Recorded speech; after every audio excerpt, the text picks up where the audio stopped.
In 1844, a crowd gathered at London's Crystal Palace Park to witness something truly astonishing: life-sized sculptures of creatures no living person had ever seen. Towering beasts with reptilian skin and heavy bodies stood silently among the trees.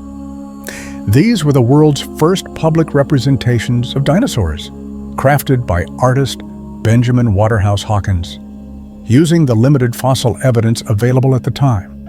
Hawkins built interpretations of Iguanodon and Megalosaurus based on lizards and crocodiles.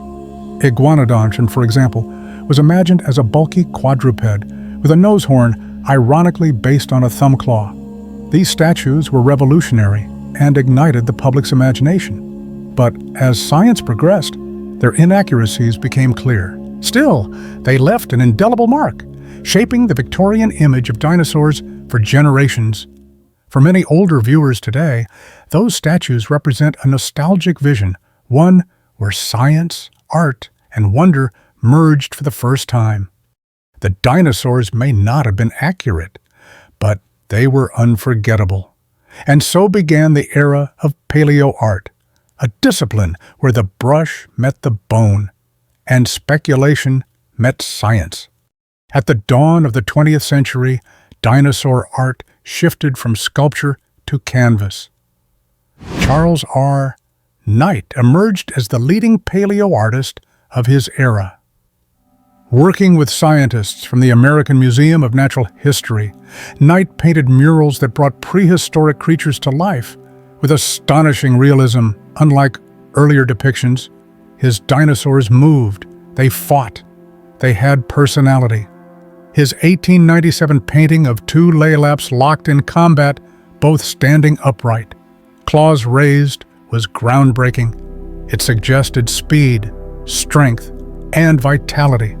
For decades, Knight's murals in museums and textbooks shaped how the public imagined ancient life. Though later discoveries would reveal anatomical flaws, Knight's ability to blend scientific insight with artistic drama made his work timeless. His paintings weren't just scientific illustrations, they were storytelling tools. Older generations remember growing up with his art in school books and museums. Knight's dinosaurs weren't monsters, they were majestic. They walked across the imaginations of children who would one day grow up and learn that even the fiercest creatures are subject to the revisions of science. While Knight shaped American paleo art, a parallel legacy unfolded in Europe. In mid-20th century Czechoslovakia, Zdeněk Burian painted prehistoric worlds with classical elegance. His work was quieter than Knight's, but no less influential. Burian's dinosaurs often appeared still standing alone in sweeping landscapes filled with mist and prehistoric flora. These weren't action scenes, but portraits of ancient life. His art reflected the prevailing view of dinosaurs at the time: massive, sluggish, and reptilian. Long tails dragged behind them, and bodies hunched close to the ground. Yet there was a haunting beauty to Burian's style. His paintings were published in textbooks and science encyclopedias across Europe and beyond. For many, especially those who grew up during the 1950s and 60s, Burian's dinosaurs were the standard. They appeared not only in science books, but also in cultural memory. Today, his work evokes nostalgia, a reminder of a time when dinosaurs felt mysterious and remote. Though science would later update these images, Burian's legacy endures as a fusion of scientific curiosity and romantic vision. In 1964, dinosaurs took another step, this time into the world of mass culture. At the New York World's Fair, Sinclair Oil unveiled Dinoland, a showcase of life-sized fiberglass dinosaur models, designed for entertainment and branding. These sculptures followed the scientific conventions of their day: tail-dragging T-Rexes, swamp-bound brontosaurs, and sluggish stegosaurs. Yet their visual impact was profound. Visitors marveled at the scale and realism of these creatures. Children rode Sinclair's green dinosaur float in parades and clutched branded toys shaped like prehistoric giants. The gas company's dinosaur even became its logo, an enduring symbol still recognized today. Dinosaurs had leapt from museum halls into roadside attractions, commercials, and cereal boxes. They were no longer just scientific curiosities, they were pop icons. For many Americans born in the 1950s and 60s, these were the dinosaurs of childhood, big, bold, and accessible. Even if the anatomy wasn't perfect, the emotional impression was. These sculptures left an imprint on the collective imagination, proving that paleo art wasn't just about accuracy, it was about impact. But just as dinosaur imagery was becoming cultural wallpaper, science was preparing to shake the foundations. In 1969, paleontologist John Ostrom published a study on Deinonychus, a small, agile theropod that defied previous assumptions. It had sharp claws, a light frame, and evidence of active movement. This discovery launched what became known as the Dinosaur Renaissance. The idea that dinosaurs were bird-like, fast-moving, and possibly warm-blooded challenged everything. And artists took notice.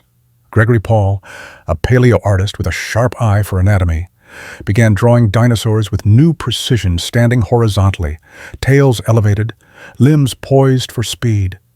Gone were the dragging tails and sluggish poses. In their place were sleek predators and agile herbivores. Mark Hallett added emotional realism, showing dinosaurs in social behavior, feeding, nesting, caring for young. These depictions were supported by scientific theory and fossil evidence. For older viewers today, this was a revolution. The dinosaurs they'd known for decades were suddenly outdated. But instead of mourning the change, many embraced it. It was proof that knowledge evolves, and so should the art that expresses it. The 1990s ushered in a new era, digital dinosaurs. With the release of Jurassic Park in 1983, dinosaurs were no longer just imagined, they moved, breathed, and roared on screen. Director Steven Spielberg enlisted paleontologist Jack Horner to guide the look and behavior of the film's dinosaurs. The results were mesmerizing. Audiences worldwide watched in awe as a T-Rex stormed through the rain or velociraptors stalked prey in a sterile kitchen. For many, especially those who had grown up with Knight's murals or Sinclair statues, this was a transformative moment. Dinosaurs felt real. They had weight, muscle, and menace. Yet, despite the technical brilliance, inaccuracies remained. Velociraptors were oversized and lacked feathers, and Rex was portrayed with poor eyesight, a myth since debunked. Still, Jurassic Park reshaped public perception. Dinosaurs were no longer distant relics, they were cinematic stars. At the same time, a new generation of paleo artists emerged, combining CGI with the latest science. Artists like Mark Whitten and Emily Willoughby brought feathered dinosaurs to life with anatomical accuracy and emotional nuance. Paleo art had entered the digital age, and the results were stunning. Today, when we compare early dinosaur reconstructions to modern depictions, the transformation is astonishing. Take Iguanodon, for instance. The 1854 version resembles a squat rhinoceros with a horned snout and a belly that drags the ground. The modern image, a graceful, two-legged creature with bird-like hips and a stiff, balanced tail. Or consider T-Rex, once drawn upright with its tail trailing in the dirt. It's now shown as a horizontal predator, sleek and alert. And then there's Velociraptor, portrayed in Jurassic Park as a 6-foot, scaly assassin, but known today as a turkey-sized creature covered in feathers. These changes reflect more than artistic trends, they mark the march of science. For viewers who grew up with one version, seeing the contrast is both surprising and enlightening. It's a reminder that even our oldest images must evolve as we uncover new truths buried in stone. Paleo art has never been confined to the pages of scientific journals. Its real power has always lived in classrooms, libraries, and museums. Walk into any natural history museum, and you'll see it towering skeletal reconstructions surrounded by vivid murals and life-size dioramas. These artistic representations aren't just decorative, they're bridges between the fossil record and human understanding. For school children, especially, a painting of a dinosaur family nesting or a predator chasing prey speaks louder than a paragraph of paleontology jargon. For adults, these visuals bring clarity to complex concepts. Museums across the world, from the Field Museum in Chicago to the Natural History Museum in London, have relied on paleo art to make prehistory tangible. And for many visitors over 40, these are places of nostalgia. They remember the first time they stood under a T-Rex or gazed into a glass case filled with ancient bones, accompanied by a mural that brought those bones to life. Paleo art is not just educational, it's emotional. It helps us feel time.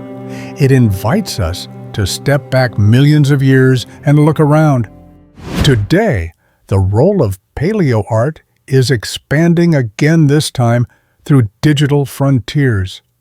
Technologies like virtual reality, VR, augmented reality, AR, and artificial intelligence, AI, are reshaping how we experience prehistoric life.